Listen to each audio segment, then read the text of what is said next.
Hello. Um, One issue that I I have strong opinions about when it comes to urban education in the Black community, in particular, is mathematical literacy.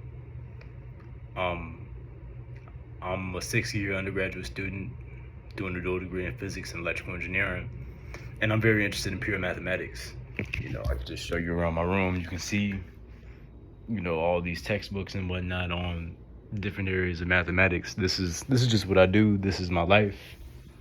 Um, I'm a black man from the south side of Chicago, and in my experience, the achievement gap and educational debt spoken of by um, Gloria Ladson Billings, the educational theorist, the pedagogical theorist, perfectly encapsulates a lot of the things that I observed.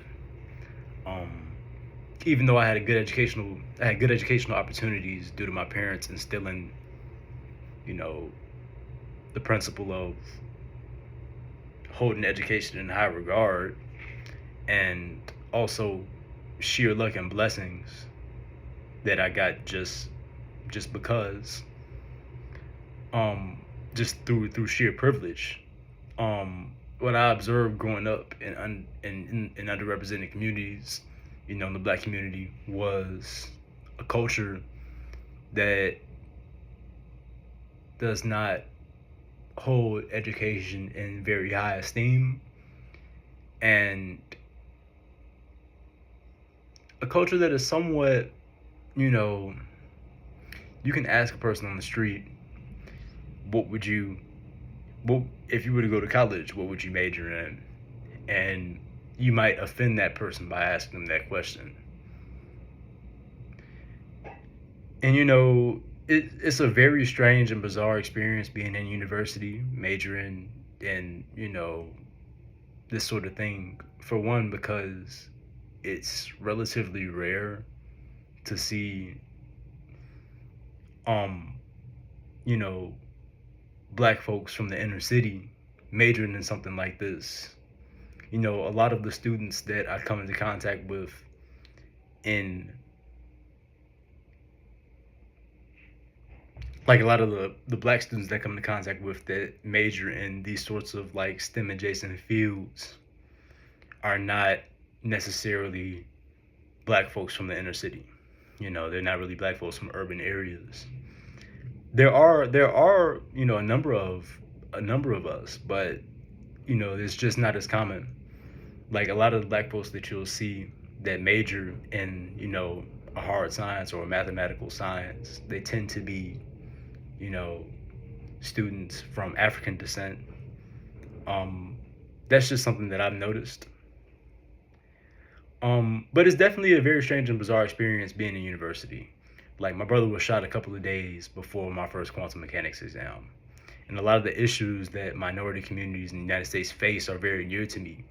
But at the same time, as I get further in my studies, it feels like I lose touch with people around me on the day to day level. I can say something or try to explain it, but I realize for some people that I'll become the person that no one really understands. And that's just what it is. That's just what comes with the territory.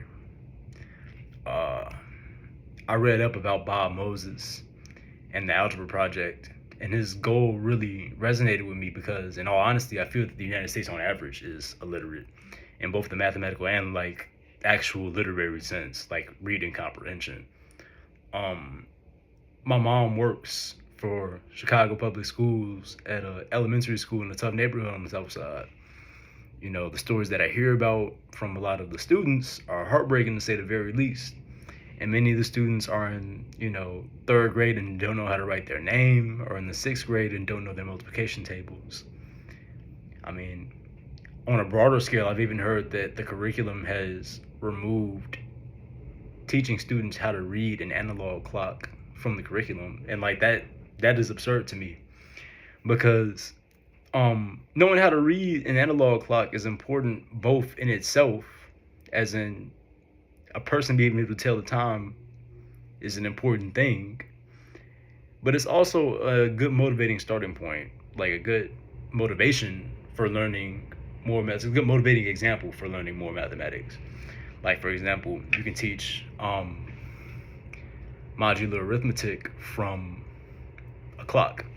Like I would say that the most familiar use of modular arithmetic is in the 12-hour clock, where you divide the day into two 12-hour periods.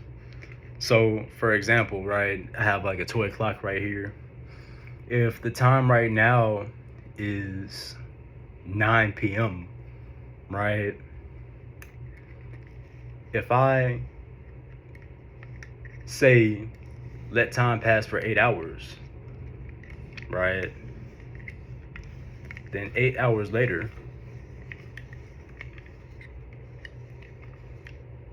it will be, all right, let me just fix that. Right, 8 hours later, it will be 5 p.m. Now, simple addition will result in, like, if you add 8 hours to 9 p.m., you get 17. But 17 o'clock reads as 5 o'clock on this clock face because the clock wraps around every 12 hours.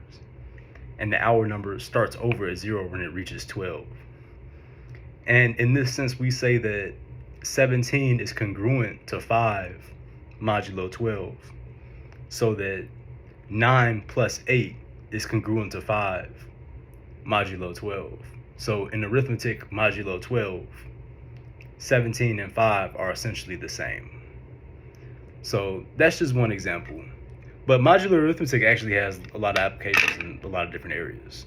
So, I'm not going to get all into that, but that's just a simple example. But, with something like a clock, you could teach trigonometry from the clock. Like, if you imagine it as a circle, like a unit circle or whatever, you can teach even more complicated things. I mean, there's a lot that, there are a lot of motivating examples in mathematics that start from considering a clock. In preschool, for example, like the game musical chairs teaches a student about the pigeonhole principle. Like, in general, it's just very useful to have something simple to visualize when a student is learning something more abstract for the first time. And these simple examples that I mentioned are things that we rely on in preschool and elementary school instruction to get familiar with. There's a field called quantum information science that's on the rise in the world, but particularly in Chicago. And, there's a company called PsiQuantum that's intending to build a quantum campus / microelectronics park on the south side of Chicago. And, however, there's a lot of pushback from local residents, and they have voiced concerns about things like gentrification and essentially what benefit it could be to us, right? Us referring to the Black community. In 2023, I went to an event held by the Chicago Quantum Exchange, the Consulate General of Canada in Chicago and the Consulate General of the United Kingdom in Chicago, on building a diverse and inclusive workforce in the field of quantum information science. Being a resident of the south side of Chicago and being very aware of the issues that my community faces, like, I see this from a completely different lens. I genuinely believe that quantum information science is an opportunity for us to collectively do science the right way. And I believe that if minority communities take advantage of these new developments and embrace education, it can be transformative for the city in the decades to come. However, I don't even know the first place to start in trying to get, like, the question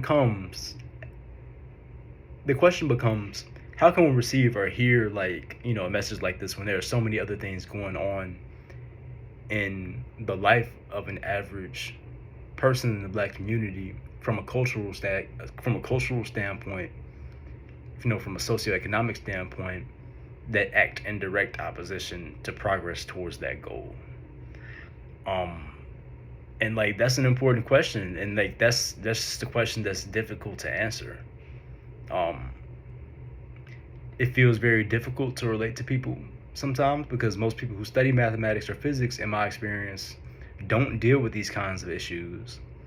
So they're less inclined to care about these things at all. And being a mathematician or a physicist or engineer is kind of like non-existent in my community. Like, as in, this doesn't really exist as an option for people. So I presented this question to several educators within Chicago public schools just to get the conversation going. And the question really boils down to, I wanted to ask them what their view on urban education is as it pertains to the mathematical literacy and both minority neighborhoods and overall, and what they think needs to be changed in order to actually increase proficiency rates and not simply lower the bar to let more people pass. And that's what these next few videos and audio files and passages are going to be about.